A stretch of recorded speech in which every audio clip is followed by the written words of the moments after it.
മുരീദിനോട് ചോദിച്ച്, ഒരു ശൈഖ് തന്റെ മുരീദിനോട് ചോദിച്ചു, ശിഷ്യനോട് ചോദിച്ചു, നിനക്ക് അല്ലാഹു തആല ഒരുപാട് അനുഗ്രഹങ്ങൾ നൽകി കഴിഞ്ഞാൽ, നിഅമത്തുകൾ നൽകിയാൽ നീ എന്ത് ചെയ്യും? ഞാൻ അൽഹംദുലില്ലാ എന്ന് പറയും, ശുക്ർ ചെയ്യും. നിഅമത്തുകൾ കിട്ടിയാൽ.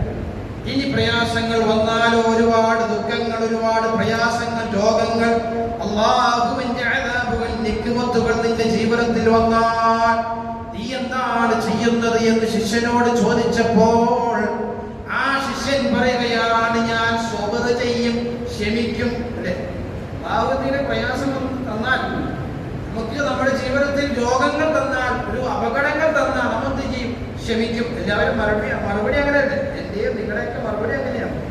പക്ഷേ ശൈഖ് പറയുകയാണ്, ശൈഖ് മുരീദിനോട് പറയുകയാണ്, നീ കാണിക്കുന്നതായ സമ്പ്രദായം, ഈ ചെയ്തി, അല്ലാഹുവിന്റെ നിഅമത്ത് കിട്ടുമ്പോൾ അൽഹംദുലില്ലാ എന്ന് പറയലും, അതുപോലെ അല്ലാഹുവിന്റെ നിക്മത്തുകൾ, പ്രയാസങ്ങൾ നമ്മുടെ ജീവിതത്തിൽ അല്ലാഹു തരുമ്പോൾ അതിനെ ക്ഷമിക്കുക എന്നുള്ളത് അത് നായയുടെ സ്വഭാവമാണ്.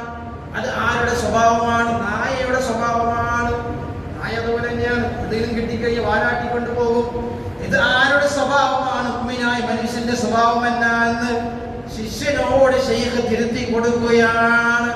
എന്നിട്ട് എന്താണ് ശൈഖ് അവറുകളെ, എന്റെ ഉസ്താദ് അവറുകൾ എന്ത് ചെയ്യണമെന്ന് ശൈഖിനോട്, ഉസ്താദിനോട് മുരീദ് ചോദിച്ചപ്പോൾ, ശിഷ്യൻ ചോദിച്ചപ്പോൾ പറയുകയാണ്, എല്ലാത്തിനും വലുത്, എല്ലാത്തിനും വലുത് റിദ്വാനുല്ലാഹി അക്ബർ. നിനക്ക് രോഗം തരുമ്പോഴും അല്ലാഹുവിന്റെ തൃപ്തി മതി. ഒരുപാട് സമ്പത്തുകൾ, ഒരുപാട് വാഹനങ്ങൾ, ഒരുപാട് അനുഗ്രഹങ്ങൾ നിന്റെ ജീവിതത്തിൽ അല്ലാഹു തആല നൽകുമ്പോൾ അവിടെയും നിനക്ക് എന്തു മതി?